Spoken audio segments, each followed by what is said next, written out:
हमें इस सर्कल का सरकमफ्रेंस फाइंड करना है और एरिया फाइंड करना है ना। और सर्कल का सरकमफ्रेंस, वृत्त की परिधि क्या होती है बच्चों? 2 पाई आर, और वृत्त का क्षेत्रफल क्या होता है? पाई आर स्क्वायर, है ना।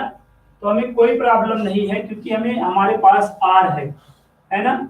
हम यहाँ पे पॉइंट, ये देखिए 8.4 है ना, पॉइंट को हम हटा सकते हैं। अगर हमें पॉइंट को हटाना हुआ तो हमें नीचे 10 का डिवाइड करना पड़ेगा कि नहीं? पॉइंट के बाद जितना डिजिट रहे नीचे उतने 10 की पावर करके हम डिवाइड कर देते हैं। देखिए पॉइंट के बाद एक ही डिजिट है 10 आएगा, पॉइंट के बाद अगर दो डिजिट होता तो यहाँ पे 100 का डिवाइड करते, 10 की पावर 2 का डिवाइड करते। तो ये अब देखिए काट सकते हैं, 2 पंचे 10, 2 चौका 2 दूनी 4। तो आर की वैल्यू देखिए 42/5 हो गई कि नहीं। अब हम सरकमफ्रेंस हमको फाइंड करना है परिधि, तो हम परिधि का फार्मूला लगा लेंगे 2 पाई आर। 2 पाई और आर की वैल्यू 42/5, और पाई का वैल्यू क्या होता है? 22/60 गुणे 42/5। देखिए 7 छंग 42 है ना। तो ये आपका 22 दूनी 44 गुणे 6/5। तो यहाँ पे क्या करिएगा, मल्टीप्लाई करके डिवाइड कर दीजिएगा और यहाँ पे सेंटीमीटर लिख दीजिएगा, आंसर हो जाएगा। तो ये मल्टीप्लाई होके डिवाइड हो जाएगा, आंसर आप सेंटीमीटर में लिख दीजिएगा। फिर एरिया का फार्मूला आप देख ही रहे हैं, पाई आर स्क्वायर ना, पाई आर स्क्वायर।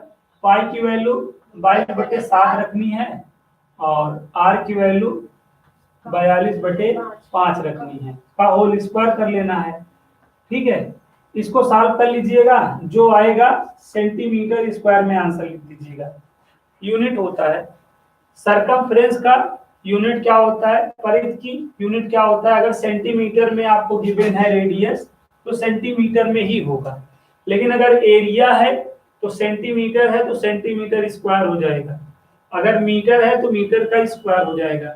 अगर हम वॉल्यूम फाइंड करते रहते, तो अगर यहाँ पे सेंटीमीटर है तो यहाँ पे सेंटीमीटर क्यूब हो जाता, ठीक है।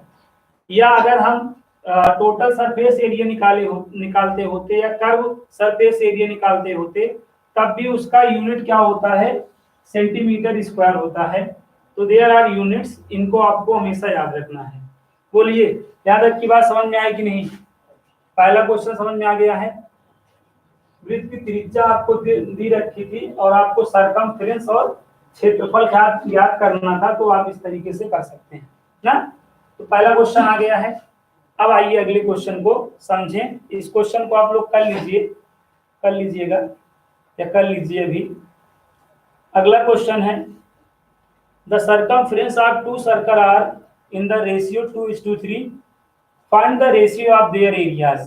क्वेश्चन क्या है देखिएगा, the circumference of 2 circle are in the ratio 2:3, find the ratio of their areas.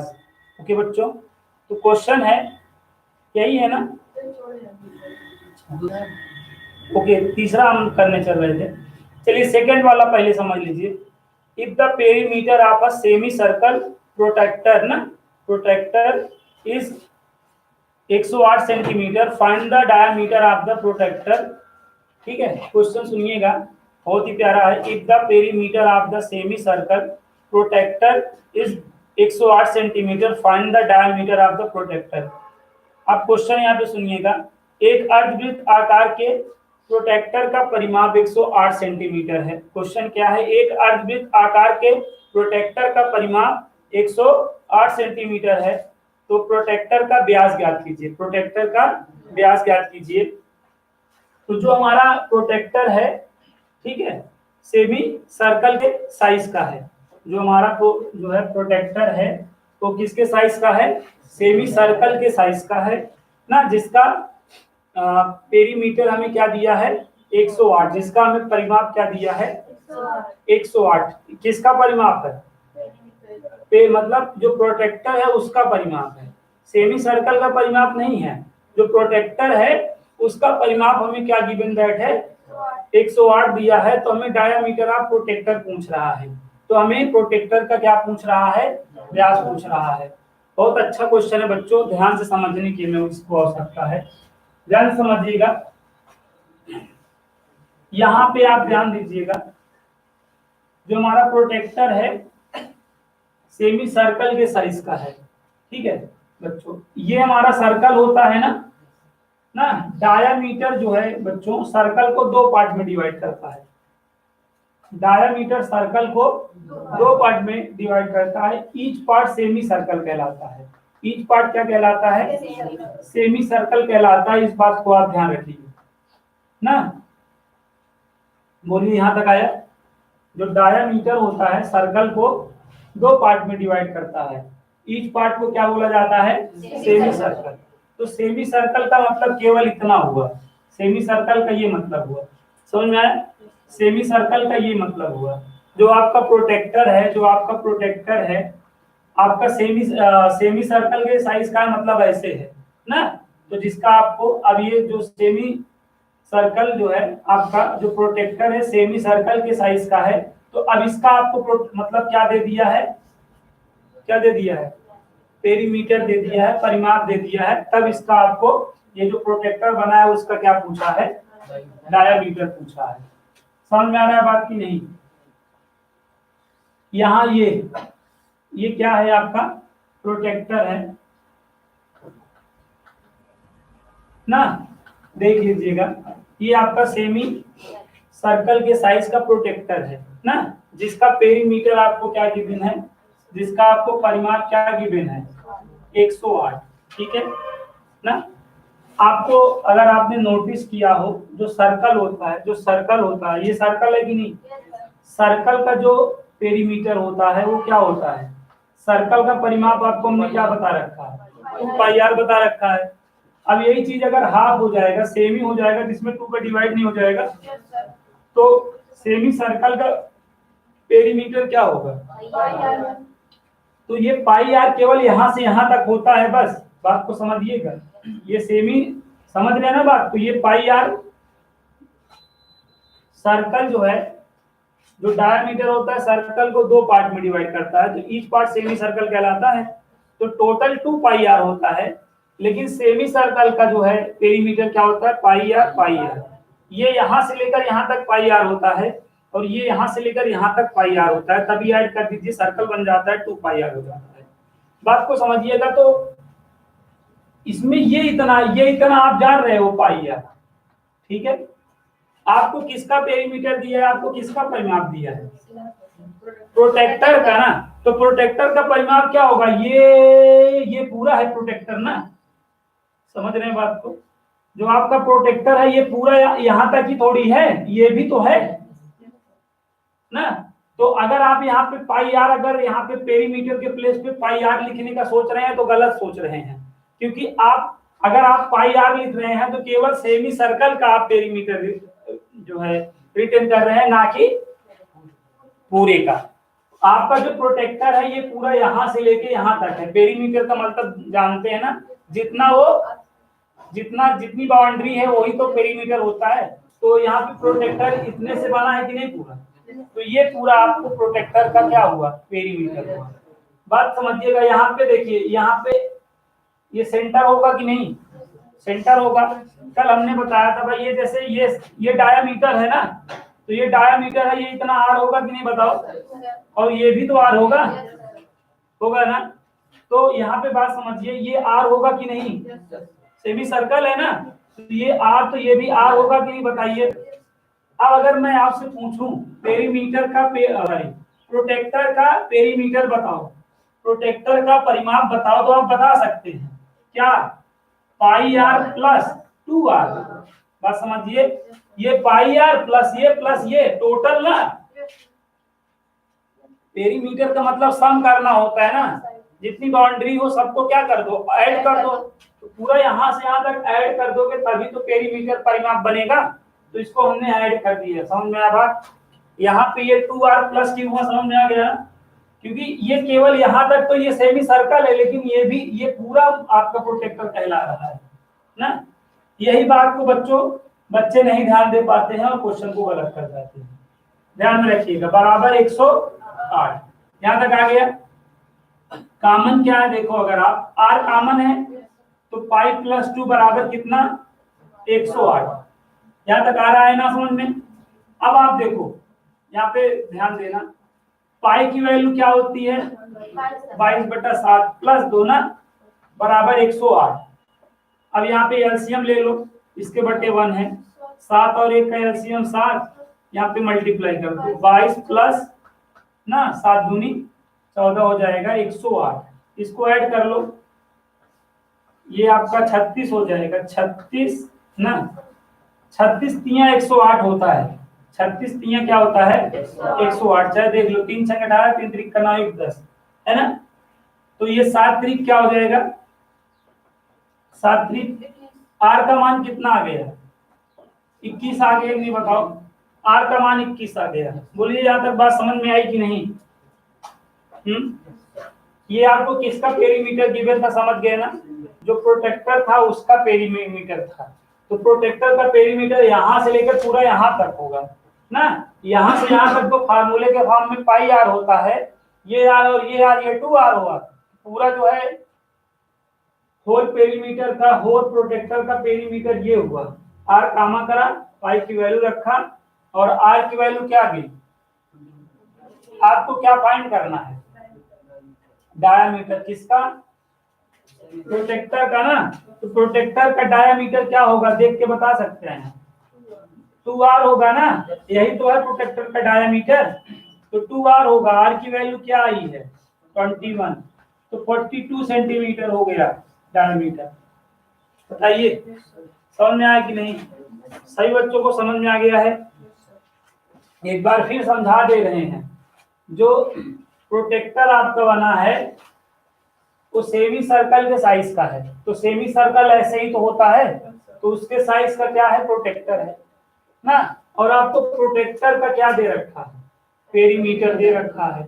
तो जो सेमी सर्कल का पेरीमीटर यहां से यहां तक तो पाई आर होता है, लेकिन ये पेरीमीटर किसका है प्रोटेक्टर का है। तो प्रोटेक्टर में ये चीज भी ऐड होगी कि नहीं, ये चीज भी ऐड होगी ना, बोलिए ये चीज ऐड होगी। तो इसलिए आपने क्या किया, जब आपने यहाँ पे पेरीमीटर का प्रोटेक्टर का पेरीमीटर आप लिखने लगेंगे तो पाई आर प्लस 2r करना पड़ेगा। ऐसा करके यहाँ से आर की वैल्यू आपने निकाल लिया, और डायमीटर ऑफ प्रोटेक्टर क्या हो जाएगा 2r हो जाएगा। आर की वैल्यू यहाँ से 21 आ चुकी है, रख दिया आपने 42 आ गया। बताइए सभी लोगों को आ गया समझ में। ओके, अब अगला क्वेश्चन देखते हैं। क्वेश्चन बहुत अच्छे अच्छे हैं इसमें, ठीक है।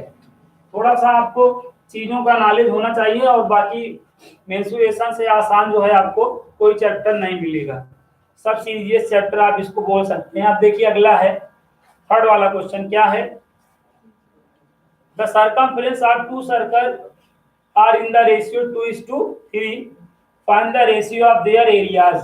ठीक है ना। तो दो वृत्तों की परिधि में 2:3 के अनुपात में है, तो उनके क्षेत्रफलों का अनुपात बताओ। ठीक है, दो वृत्त हैं जिनके परिधि में अनुपात क्या दिया है 2:3, तो उनके एरिया में क्या रेशियो आएगा बताना है ना। तो क्वेश्चन देखिए बहुत आसान है। दो सर्कल हैं, कितने सर्कल हैं दो सर्कल हैं, उनके सर्कमफ्रेंस में उनके पेरीमीटर में आपको रेशियो दिया है। तो मतलब P1:P2 दिया है कि नहीं बताओ, क्या दिया है 2:3 दिया है ना। और आपसे पूछ क्या रहा है उनके एरिया में क्या रेशियो आएगा, उनके एरिया में क्या रेशियो आएगा, समझ गए। परिधों में अनुपात दिया है, दो वृत्त के परिधों में अनुपात दिया है, और आपको क्षेत्रफलों में अनुपात पूछ रहा है। क्वेश्चन समझ पाए, क्या गिवन है क्या पूछ रहा है, समझ गए। चलो, तो वृत्त है तो वृत्त की परिधि देखो, ये पहला है तो क्या हो जाएगा 2πr1 हो जाएगा नहीं बताओ। और ये यहाँ पे आप बात समझिएगा, रेशियो का मतलब अपान में ना, तो ये आप 2/3 रिटर्न कर सकते हैं। पहले वाले सर्कल की परिधि क्या होगी पेरीमीटर क्या होगा 2πr1 होगा, और दूसरे वाले सर्कल का भी 2πr2 होगा। यहाँ पे 2/3 आया कि नहीं, 2π से 2π निकल लिया, r1/r2 क्या आ गया 2/3 आ गया। यहाँ तक क्लियर है। आपको क्या कह रहा है, क्षेत्रफलों में अनुपात बताओ ना। तो क्षेत्रफल, पहले सर्कल का एरिया क्या होगा, पाई r1 का स्क्वायर, और दूसरे सर्कल का पाई r2 का स्क्वायर होगा। नहीं, पाई से पाई निकल लिया, r1 अपान r2 का होल स्क्वायर। तो r1 अपान r2 की वैल्यू यहाँ क्या है बच्चों, 2/3 का होल स्क्वायर। तो क्या आ गया, 4/9। तो 4:9 हुआ कि नहीं बताओ, एनी प्रॉब्लम। दो सर्कल के पेरीमीटर में रेशियो गिवन है, आपको एरिया में रेशियो बताना था। तो पेरीमीटर में रेशियो गिवन है, मतलब P1/P2 गिवन है। P1 का फार्मूला 2πr1 और P2 का 2πr2 है ना। 2π से 2π आपका कैंसिल आउट हुआ, r1/r2 आया। फिर A1:A2 फाइंड करना था। तो पहले सर्कल का एरिया ये होगा, दूसरे सर्कल का एरिया ये होगा। तो r1/r2 का होल स्क्वायर हुआ। r1/r2 की वैल्यू क्या है, 2/3। तो यहाँ पे 2/3 तो 4/9, 4:9 आ गया। बताइए, समझ में आ गया ये क्वेश्चन, एनी प्रॉब्लम। कर लीजिए इस क्वेश्चन को, कर लीजिए, फिर आप अगला देखिए। जल्दी से नोट करिए क्वेश्चन को। हाँ, क्वेश्चन नंबर 4 इंपॉर्टेंट है। क्वेश्चन नंबर 4 है, the area of a circle inscribed in an equilateral triangle is 154 centimeter square. Find the perimeter of the triangle. Find the perimeter of the triangle. ठीक है, तो बच्चों question क्या है, एक समबाहु त्रिभुज के अंतर्गत जिसका क्षेत्रफल 154 सेंटीमीटर स्क्वायर है, तो त्रिभुज का परिमाप बताना है ना। क्वेश्चन क्या है समझ गए, एक इक्विलेटरल ट्रायंगल के ना, देखो इनस्क्राइब बोला है ना, the area of a circle inscribed in an equilateral triangle is 154 centimetre square. तो इसका क्या मतलब है समझ गए, इसका मतलब ये है कि एक समबाहु त्रिभुज के अंतर्गत वृत्त का क्षेत्रफल क्या है, 154 सेंटीमीटर स्क्वायर है। तो त्रिभुज का परिमाप पूछा है, पेरीमीटर ऑफ अ ट्रायंगल पूछा है। क्वेश्चन समझ पाए क्या।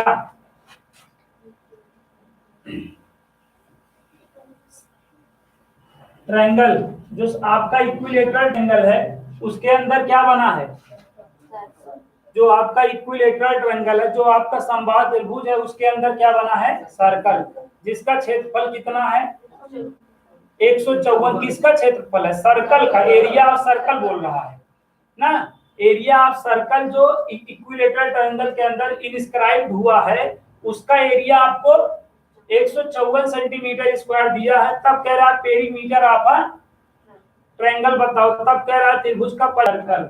इसमें ना, ये सर्कल किसके अंदर है, इक्विलेटरल ट्रायंगल के, ऐसे इक्विलेटरल ट्रायंगल बनेगा। ठीक है, ध्यान समझिएगा, ऐसे।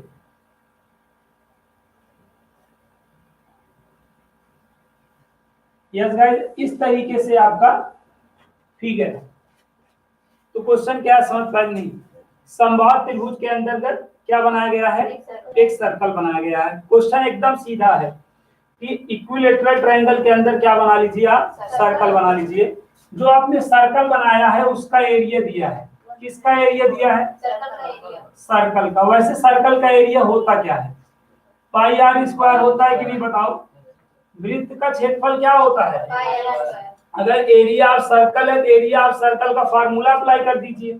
तो जब एरिया ऑफ सर्कल का फार्मूला लगा दिए तो पाई आर स्क्वायर बराबर कितना हो गया, 154 हो गया। पाई की वैल्यू क्या होती है बताइए, 22/7 इंटू आर स्क्वायर ना, बराबर 154। ध्यान से समझिएगा बच्चों।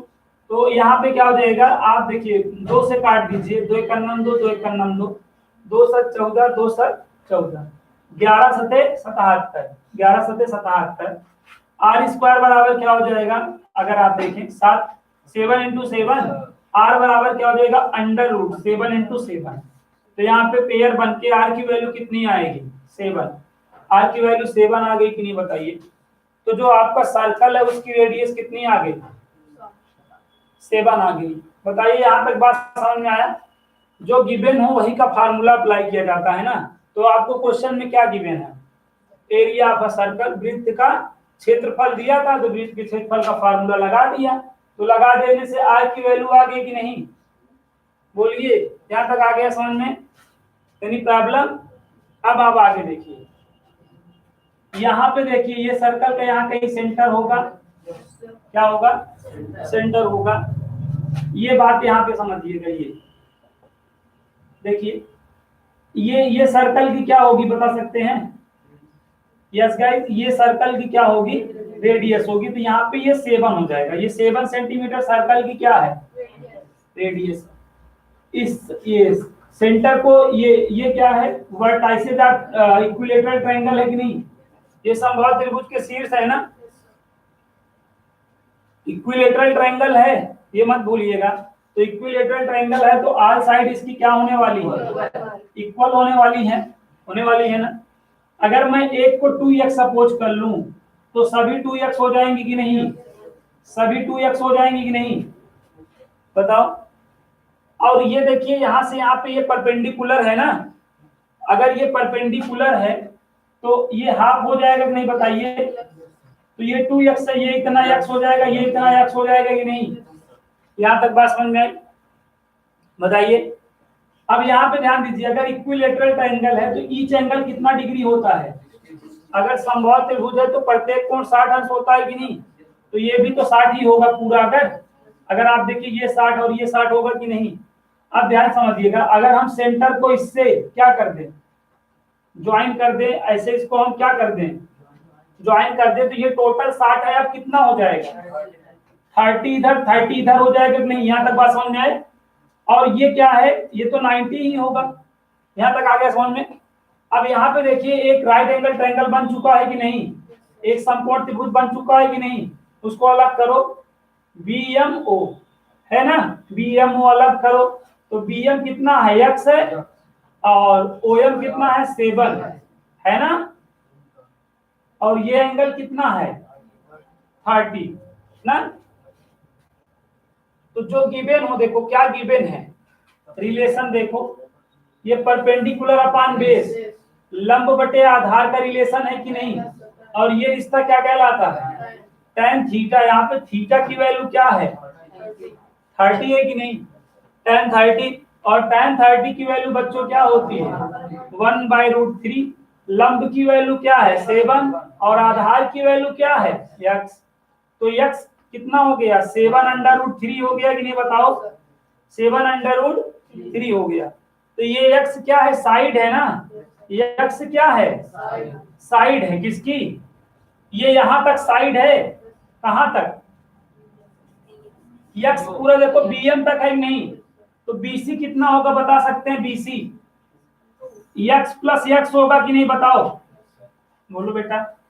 ये BC साइड हुई ना ट्रायंगल की, x प्लस x 2x हुआ कि नहीं, बताओ, 2 × 7/√3 कितना आ जाएगा, 14/√3 हो जाएगा कि नहीं, बताओ। ये क्या हो गया, साइड हो गया कि नहीं, बताओ। ये किसका साइड हुआ, ट्रायंगल का, ट्रायंगल का साइड हो गया कि नहीं, BC क्या है, ट्रायंगल का साइड है ना। तो पेरीमीटर ऑफ ट्रायंगल क्या होगा, 3 साइड होता है ना, 3 साइड नहीं होता है, 3 साइड होता है। तो 3 और साइड की वैल्यू देख लो, यहाँ पे 14/√3 है ना, तो ये आपका क्या हो जाएगा, 42, और √3 का मान देखो 1732 दिया है ना, मल्टीप्लाई कर दो, आंसर आ जाएगा। आया कि नहीं समझ में, क्वेश्चन में कोई दिक्कत हो तो बताओ, फिर से बता दें, कोई प्रॉब्लम, लेकिन एक बार मैं बता दे रहा हूं आपको, भले नहीं प्रॉब्लम है। तो यहाँ पे एरिया ऑफ सर्कल गिवन था, आर की वैल्यू यहाँ तुरंत निकल गई, यहाँ तक तो कोई दिक्कत नहीं हुई। अब आपने यहाँ पे कंसीडर किया तो ये परपेंडिकुलर का काम कर रहा है, यही रेडियस है, उसको आपने 7 लिख दिया। जो इक्विलेटरल ट्रायंगल है उसकी आर साइड इक्वल होंगी ना, क्योंकि अब ये परपेंडिकुलर है तो ये चीजें हाफ हो जाएंगी, इसलिए अगर हम 2x मान के चलें तो जब हाफ मतलब हाफ हो जाएगा तो ये x हम इजीएस्ट वे में लिख लेंगे। इसलिए हमने a ना मान के क्या माना, 2x माना। क्यों माना समझे, ताकि ये आसानी से निकल जाए। बाकी माने तो a भी मान सकते थे, यहाँ a/2 करते, कुछ लोग की पल्ले नहीं पड़ती, इसलिए हमने 2x मान के चला। याद करो 30 और 60 का डेरिवेशन, तो 30 और 60 का डेरिवेशन भी ऐसे ही कराया था। हर चीजें एक दूसरे से लिंकअप होती हैं, बात को समझो, इसीलिए कहता हूँ आधार बना लो, बनवा लो जिनका नहीं बना है, लेकिन नहीं बनवाते हैं। यहाँ पे देखो x है और यहाँ पे ये, और ये 30 हो गया है, तो ये परपेंडिकुलर अपान बेस का रिलेशन बना, जो tan होगा, tan 30 की वैल्यू 1/√3, x की वैल्यू आ गई, ये x इतना है, ये x इतना है, ये x, तो ये x करेंगे तो हमें ट्रायंगल की साइड मालूम हो जाएगी, मालूम हो गई साइड। और पेरीमीटर क्या होता है? 3 साइड, 3 साइड नहीं होता है, तो साइड की वैल्यू क्या आया था, ये रख दिया, अगर आंसर समझ में आ गया। चलिए अब अगले क्वेश्चन को समझते हैं, देखिएगा अगला क्वेश्चन अब हम लोग समझेंगे, ध्यान से समझिएगा। बहुत अच्छे अच्छे क्वेश्चन हैं आज की क्लास में, और डेली ऐसे ही क्वेश्चंस आपको सॉल्व करने को मिलने वाले हैं। अब अगला क्वेश्चन है कौन सा, 4th हो गया ना। 5th वाला क्वेश्चन है, if a square is inscribed in a circle, find the ratio of the areas of the circle and the square। क्या क्वेश्चन है? एक वृत्त के अंतर्गत एक वर्ग खींचा गया है, एक वृत्त के अंदर एक वर्ग खींचा गया, एक वृत्त के अंदर क्या खींचा गया है? एक वर्ग खींचा गया है। तो वृत्त व वर्ग के क्षेत्रफलों का अनुपात ज्ञात करो, वृत्त या वर्ग के क्षेत्रफलों का अनुपात ज्ञात करो। क्वेश्चन समझ पाए? क्वेश्चन बहुत सिंपल है, क्या कह रहा है? If a square is inscribed in a circle, ठीक है, सर्कल के अंदर क्या है इनस्क्राइब किया गया है? स्क्वायर। सर्कल के अंदर क्या इनस्क्राइब किया गया है? स्क्वायर जो है इंस्क्राइब किया गया है। तब आपको रेशियो बताना है किसका? एरिया ऑफ द सर्कल और स्क्वायर का, ना स्क्वायर ना एरिया ऑफ द सर्कल और एरिया ऑफ द स्क्वायर का आपको क्या डल करना है? रेशियो। क्वेश्चन देखो एकदम इजीएस्ट वे में लिखा है ना, कि एक वृत्त के अंदर क्या है? एक वर्ग खींचा गया है, तो वृत्त या वर्ग के क्षेत्रफल का अनुपात बताओ, ठीक है। एरिया ऑफ सर्कल और एरिया ऑफ स्क्वायर का क्या बताना है? रेशियो बताना है। क्वेश्चन समझ गए? आइए अब देखते हैं, बहुत ही अच्छा क्वेश्चन है, जैसे अभी हमने ये वाला किया है वैसे ये वाला क्वेश्चन है। ध्यान से समझेंगे नहीं ना तो इस बार तो आप समझ ले रहे हैं, दोबारा सॉल्व नहीं कर पाएंगे, बता दे रहे हैं। ये बहुत ही ऐसे क्वेश्चन एक ही लाइन का रहेगा, आएगा और वाट लगा के चला जाएगा, मुंह खुला का खुला रह जाएगा। जब आओगे देखोगे कहोगे इतना इजी क्वेश्चन छोड़ के चले आए हम ना। अब यहाँ पे क्या क्वेश्चन ने क्या बोला है, समझ गए? क्वेश्चन ने क्या बोला है? एक सर्कल के अंदर क्या है? स्क्वायर है, तो कुछ ऐसा बनेगा नहीं? बताओ, एक सर्कल के अंदर क्या है? स्क्वायर है, कुछ ऐसा बनेगा नहीं? बनेगा। अब ये जो स्क्वायर है इसका नामकरण कर दे रहे हैं, स्क्वायर का नामकरण कर दो। ऑल साइड इक्वल होती ही हैं, ये बात आपको पता ही है, बताओ, ठीक है। यहां तक आ गया बात समझ में? अब यहाँ पे बात समझिएगा, और कुछ कोई इंफॉर्मेशन और है हमारे पास? चलिए नहीं है ना। अब आगे देखिए, अब हम क्या करेंगे, ध्यान समझिएगा। ये जो स्क्वायर है, जो स्क्वायर है, अगर उसकी हम एक साइड को ए मान लें तो सभी साइडें क्या हो जाने वाली है? ए हो जाने वाली हैं, ठीक है। ए को मैं सी से ज्वाइन कर दे रहा हूँ, ए को मैं किससे ज्वाइन कर दे रहा हूँ? सी से। तो ये ए सी हमारा डायगोनल है, क्या है हमारा? डायगोनल है। तो डायगोनल के लिए क्या फार्मूला होगा स्क्वायर का ना? डायगोनल ऑफ स्क्वायर क्या होता है बताइए? यस, डायगोनल ऑफ स्क्वायर हमने क्या बता रखा था कल की क्लास में? बताइए, स्क्वायर ऑफ डायगोनल, वर्ग का विकर्ण क्या होगा? वर्ग का विकर्ण, वर्ग का विकर्ण डायगोनल क्या होता है? √2a होता है, याद करो, ठीक है। अगर कोई प्रॉब्लम है तो ये देखो राइट एंगल है कि नहीं, तो पाइथागोरस थ्योरम लगा लो तो ये खुद ही आ जाएगा। डायगोनल अगर आप यहाँ पे पाइथागोरस थ्योरम लगा दीजिए तो यही एसी तो डायगोनल है, यही एसी तो विकर्ण है, निकल के आ जाएगा। अगर आपको नहीं याद है तो याद रखिए ना, अगर खुशहाल जीवन चाहते हैं ना। तो यहाँ पे डायगोनल ऑफ स्क्वायर लिखा, क्या लिखा? वर्ग का विकर्ण। वर्ग का विकर्ण क्या होता है बच्चों? √2a, समझ गए? ये डायगोनल है, ये डायगोनल है। ये डायगोनल जो होता है बच्चों, सर्कल के लिए डायमीटर हो जाता है। जो डायमीटर होगा, अगर कभी भी सर्कल के अंदर, मतलब सर्कल के अंदर स्क्वायर या रेक्टेंगल बनाया गया है, तो जो उसका डायगोनल होता है वही डायामीटर बन जाता है, वही सर्कल का क्या बन जाता है, डायामीटर बन जाएगा। ये डायामीटर हो गया कि नहीं, और डायामीटर क्या होता है सर्कल का, 2r, तो 2r बराबर क्या हो गया, √2a। इस बात को आपको समझना है। ये तो ये अभी स्क्वायर के सेंस में ये डायगोनल है, और सर्कल के केस में ये क्या है, डायमीटर है। और सर्कल का डायमीटर क्या होता है, 2 होता है ना। अब यहाँ पे देखो 2 को √2 इंटू √2 नहीं रिटर्न करा जा सकता, ऐसा रिटर्न करने से a कैंसिल आउट हो जाएगा। तो r की वैल्यू क्या आ गई बताओ, a/√2 आ गई कि नहीं, आ गई, समझ में आया कि नहीं बताइए। क्वेश्चन ने जो कहा था वही हमने किया। क्वेश्चन ने कहा था कि सर्कल के अंदर जो है आप स्क्वायर बना लो, बना दिए।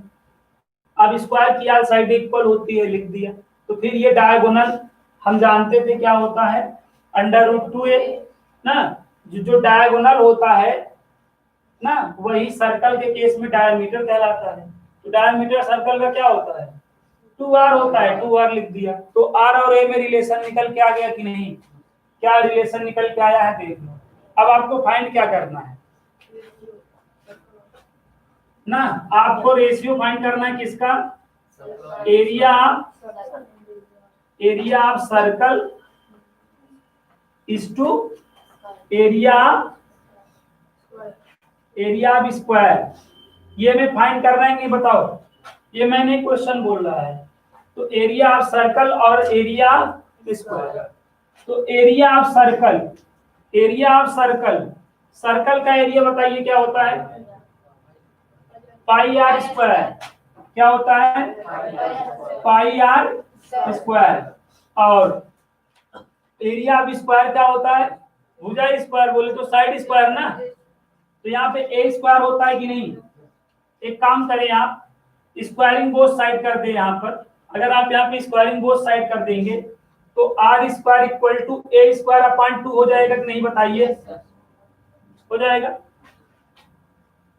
तो यहाँ पे अगर आप a स्क्वायर की वैल्यू निकालें यहाँ से तो क्या आ सकती है, 2r स्क्वायर आ सकती है कि नहीं, यार क्रॉस मल्टीप्लाई नहीं कर सकते हैं। a square equal to 2r square, तो रख दीजिए पाई r स्क्वायर, और a स्क्वायर के प्लेस पे हम 2r स्क्वायर, तो r स्क्वायर से r स्क्वायर निकल लिया, पाई अपॉन 2 आया ना, पाई/2 हो गया आंसर।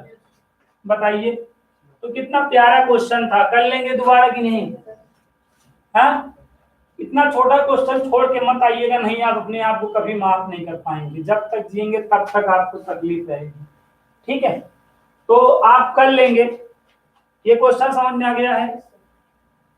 सर्कल के अंदर चाहे स्क्वायर हो चाहे रेक्टेंगल, रेक्टेंगल में थोड़ा सा केसेस बदल जाएगा बस ना, फिर यहीं पे √l square plus b square होने लगेगा ना, और फिर और एक आध सिचुएशन दिया रहेगा तो क्वेश्चन आपका सॉल्व हो जाएगा।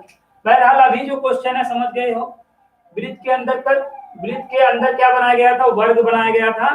तब आपको वृत्त का क्षेत्रफल और वर्ग के क्षेत्रफल का अनुपात पूछा था, तो ऊपर वृत्त का क्षेत्रफल लिख दिया, नीचे वर्ग का क्षेत्रफल लिख दिया, और यहाँ पे a स्क्वायर बराबर 2r स्क्वायर निकला था, रख दिया, कट गया, ये पाई/2 आ गया। समझ में आया, यहाँ तक बताइए, कोई दिक्कत नहीं। चलिए एक क्वेश्चन और आपको बताते हैं, कर जरूर लीजिएगा। ये देखिए एकदम, ये तो पहली एक्सरसाइज के एकदम छोटे मोटे क्वेश्चन है ना, ये बहुत भयानक रूप धारण करेगा कल या परसों से, ठीक है ना, मेंसुरेशन। अब यहाँ पे देखिए अगला क्वेश्चन है आपका, क्या है, रेस ट्रैक ना, race track is in the form of ring whose inner circumference is 352 metre and outer circumference is 396 metre. Find the width of the track, track जहाँ पे बच्चे दौड़ते हैं, है कि नहीं। यहाँ पे एक वलय के आकार का दौड़ने वाला पथ है, एक वलय के आकार का दौड़ने वाला पथ है, जिसकी आंतरिक परिधि 352 मीटर और बाह्य परिधि 396 मीटर है। पथ की चौड़ाई ज्ञात कीजिए। क्वेश्चन समझ पाए ना, एक बार फिर से सुनिएगा, race track is in the form of ring whose inner circumference is 352 metre and outer circumference is 396 metre. Find the width of the track. ठीक है, एक वलय के आकार का दौड़ने वाला पथ है ना, एक वलय के आकार का दौड़ने वाला पथ है जिसकी आंतरिक परिध 352 मीटर और बाह्य परिध क्या है 396 मीटर है। पथ की चौड़ाई ज्ञात कीजिए। और आप सभी बच्चों से एक निवेदन करना चाहते हैं, आप जब भी वीडियो देखें तो आप अपने सामने बुक रख के देखें, तभी आपको ज्यादा समझ में आएगा ना। चलिए, क्वेश्चन समझ में आ गया है। तो जो ट्रैक होता है दौड़ने वाला कुछ ऐसे होगा ना, इस तरीके से, ऐसे तो होगा ना। रेस करने वाला जो ट्रैक है इस तरीके से होगा। तो ये अंदर वाला हो गया, अंदर वाले का सर्कमफ्रेंस कितना है 352, और बाहर वाले ये जो बड़ा वाला सर्कमफ्रेंस 396। तो हमें क्या बतानी है, चौड़ाई। तो मतलब यही तो बतानी है, विड्थ ये कितना चौड़ा है यही बताना है। बात को समझो, ये सर्कल का सेंटर है कि नहीं, ये बड़े वाले की रेडियस है और ये इतना छोटे वाले की रेडियस है कि नहीं। तो जब बड़े वाले के रेडियस में छोटे वाले के रेडियस घटा देंगे तो कितना विड्थ है, कितना चौड़ा है आपको पता नहीं हो जाएगा। बताओ हमको। देखो पहले देखो आप, बड़े वाले का सर्कमफ्रेंस क्या है, बड़े वाले का सर्कमफ्रेंस कितना है 396। सर्कमफ्रेंस क्या होता है, सर्कल के टाइप का, रिंग सर्कल के टाइप का होता है। तो सर्कल का सर्कमफ्रेंस देख लो, तो ये बड़ा वाला है तो इसलिए यहाँ पे कैपिटल यूज कर लो, 2 पाई कैपिटल आर यूज कर लो। तो यहाँ पे क्या हो जाएगा 396। अब पाई की वैल्यू 22/7 रखना मत भूलना ना, आर यहाँ पे 396 काट दो। देखो 11 दूनी 22, ठीक है। तो यहाँ पे क्या हो जाएगा 11 3 33 और 11 6 66 हो गया। ये 2 दूनी 4 4 9 36 हुआ कि नहीं। तो कैपिटल आर की वैल्यू 63 है कि नहीं बताओ। अब ऐसे स्मॉल, देखिए स्मॉल सर्कमफ्रेंस पेरीमीटर कितना है 352। तो यहाँ पे 2 पाई स्मॉल आर कर लीजिए 352। पाई की वैल्यू फिर से 22/7 रखिए, है ना। स्मॉल आर आपको यहाँ पे निकालना है 352। तो देखिए 2 से काट दें पहले। देखिए 2 × 9 2, यहाँ पे कितना हुआ 15, 2 से 14 और 2 6 12, है ना। फिर 2 से काट दीजिए, ये क्या हो जाएगा 2 8 16, 2 8 16, 11 8 88 ना। 7 और 8, 8 7 क्या हो जाएगा 56। समझ गए। तो ये पूरा यहाँ से यहाँ तक कितना है 63 और यहाँ से यहाँ तक कितना है 56। तो अब आपको विड्थ निकालनी है ना, तो विड्थ क्या होगी, capital R minus small R होगी कि नहीं। चौड़ाई कितनी होगी, कैपिटल आर माइनस, यही तो चौड़ाई है यार ना। वलयकार का मतलब दौड़ने वाला पथ होता है ना, रिंग टाइप का है, रिंग टाइप के ना, यूं। ठीक है। तो अब यहाँ पे देखो क्या हो जाएगा, 63 में 56 को घटा दो कितना आएगा 7 आएगा, क्या 7 सेंटीमीटर हो गया। समझ में आया। तो 1 से 6 तक के क्वेश्चन आप लोगों को अच्छे से समझ में आए होंगे ना। तो आज के लिए इतना ही करते हैं ना, नहीं तो ज्यादा हो जाएगा।